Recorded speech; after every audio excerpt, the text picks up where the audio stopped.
My family history is that I have no heart disease in the family. But for years, I suffered from gastric reflux. And the gastric reflux gives you symptoms very similar to heart attacks. One night, I start having chest pain. So I just say it's reflux, and I'm just gonna go to sleep, don't worry about it. And the next day I wake up and I go about my life, except that my heart rate is higher than usual.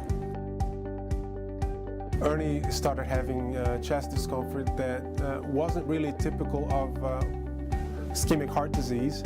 On the EKG, it wasn't really obvious that he had any abnormalities, but he kept on having those symptoms, and eventually the cardiologist decided to order a nuclear cardiology test, and we used the Emory cardiac toolbox to diagnose that yes, indeed, he did have ischemic changes. Usually the physician tends to concentrate on the area that's more severe, that's easily recognizable by just visual analysis.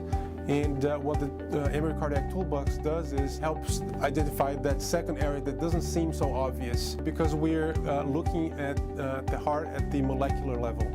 So it's really remarkable that Ernie developed the Emory cardiac toolbox. And a few years ago, Ernie was able to use his own technology to save him from having a heart attack or potentially more harmful complications. So that was a little strange to know that, to sit there and see the tool that we developed, being able just to see my heart there. And I was at that point very sure of what was going on with me. So the Emory cardiac toolbox, there's at least 30,000 licenses all over the world.